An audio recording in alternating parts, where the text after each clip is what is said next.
कधीच नाही चुकणार तुमचे फेवरेट टीव्ही शोज झी5 सोबत, तेही एकदम फ्री. कार्यकर, जग खूप झपाट्याने बदलतंय. आपल्याला नव्याने विचार करायला हवा. आपल्याला एक युनिक आयडिया हवी आहे, एक युनिक टाउनशिप हवी आहे. तुम्ही एक काम करा, आपल्या सगळ्या आर्किटेक्ट्स बरोबर एक मीटिंग लाईन अप करा. मी स्वतः बसेन त्यांच्या बरोबर. Next week. Okay, bye.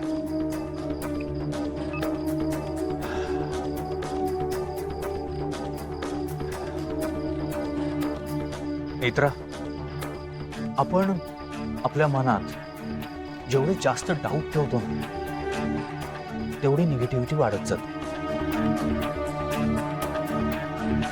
हा पण मी तुझा प्रॉब्लेम काय माहितीये? तुझ्या मनात सतत संशय असतो. काहीतरी वाईट घडेल, कोणीतरी काहीतरी वाईट करेल. हे बघ मित्रा, तू जेव्हा इथे आलीस तेव्हा तुला माहिती होतं की रुपाली म्हात्रेपासून माझ्या जीवाला धोका आहे. त्यामुळे तू माझी खूप काळजी घेतलीस. आणि अगदी या शतगिरी प्रकरणापर्यंत आपल्या घरात जे काही झालं, त्यामुळे तुझ्या मनात असे संशय येणं साहजिक आहे. पण मित्रा, तुझ्या या संशयाची सुई जर प्रत्येकावर फिरली तर प्रॉब्लेम वाढणार. प्रत्येक माणूस आपल्या घराचं वाटोळं करण्याचा विचार नाही करत मित्रा.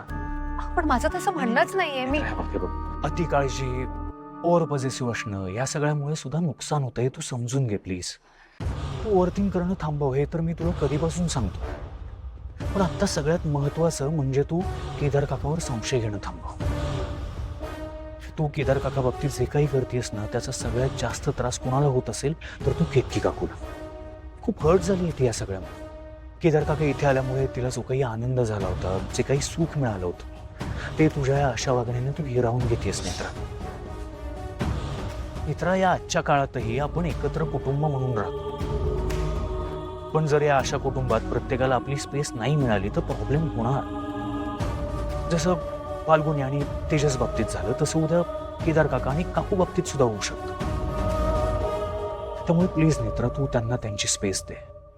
आणि सगळ्यात महत्वाचं म्हणजे केदार काकावर संशय घेणं थांबवा. ओके, बरेच दिवस झाले आपण दोघेच कुठेतरी बाहेर नाही गेलो फिरायला. मस्त लॉंग ड्राईव्हला जाऊयात. येणार आहेस की असाच विचार करत बसणार आहेस? येते. मी चावी घेऊन आलो, तू थांब इथेच.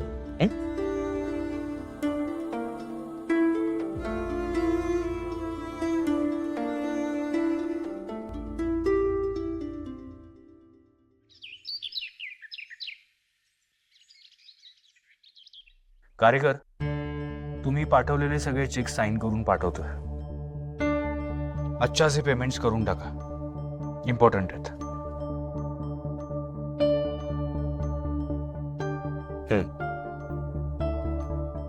प्रेझेंटेशन? हा, मी पाहिलं ते प्रेझेंटेशन. मी तन्मयला रिव्ह्यू करायला सांगितलंय. केदार काकाचं पण काय म्हणणं आहे बघूयात आपण. नाही, मी ऑफिसला आलो की बोलूयात ना त्याच्यावर.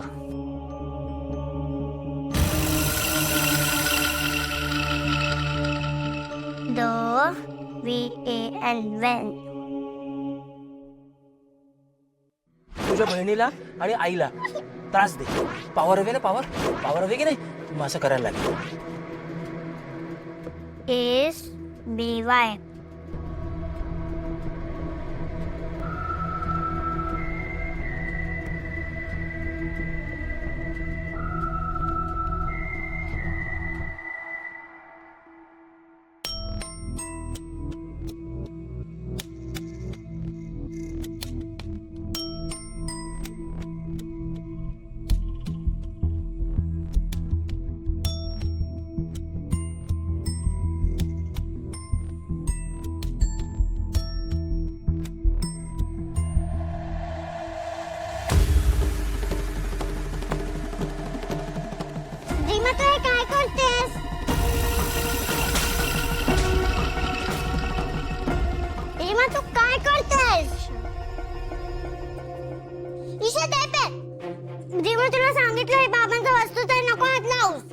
वर्षी मी सांगितलंय ना तुला रीमा तुला एकदा सांगितलं ना नको काय काय काय चाललंय काय चाललंय हा बाबा बघ ना ईशाने काय केलं तुझ्या चेकबुक वर सगळं तिचंच नाव लिहिलं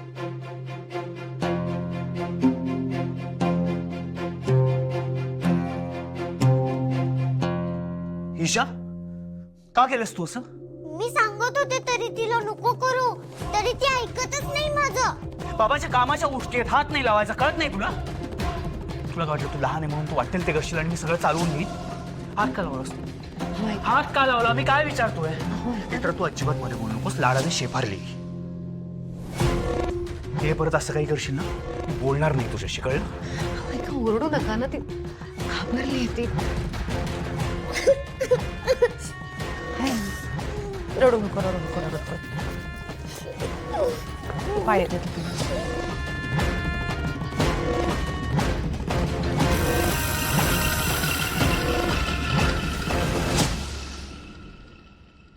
नाही ग बाळा शांत हो शांत हो ग सोन्या इकडे बस बस बस नाही रडायचं असं पाणी पिणार तू हे पाणी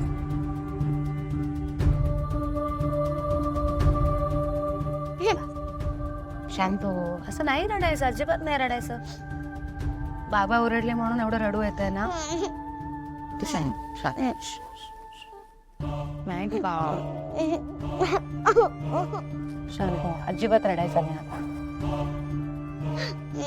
ईशा, मला माहिती आहे तू रीमाला वाचवायला असं वागलीस ना रीमाने चेकबुक खराब केलं होतं ना आई हे तुला कसं कळलं मी आई आहे की नाही तुमची मला तुमचं हँडरायटिंग कळतं मला एक पिंकी प्रॉमिस करशील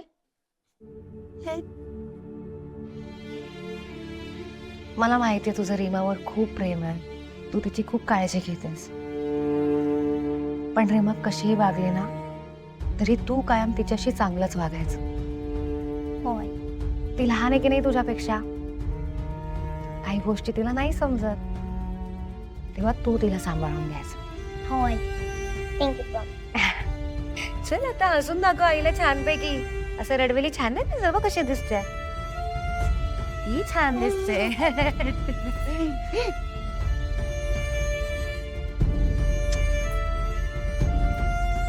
आई पण बाबा माझ्या एवढं काय रागवले ते माझे किती नार करतात मी त्यांच्याशी कट्टी घेणार मग असं नाही करायचं अगं बाबांना माहितीच नव्हतं ना की रीमाने चेकबुक खराब केलं त्यांना वाटलं की तू चेकबुक खराब केलं म्हणून ते तुला ओरडले मी नाही का तुम्हाला ओरडत तुमचं काही चुकलं की तसंच बाबा ओरडले पण तू काळजी नको करू मी बाबांना सांगेन चेकबुक ईशाने नाही रीमाने खराब केलं नको आहे नको सांगूस नाहीतर बाबा रीमाला ओरडतील बरं बाई मग मी त्यांना सांगेन की तुम्ही यापुढे ईशाला असं ओरडत जाऊ नका ठीक आहे आई ते पण नको सांगू नाहीतर बाबा तुला ओरडतील मग मी बाबांना चांगलाच धडा शिकवेन म्हणजे तू काय करणार आहेस don't underestimate the power of I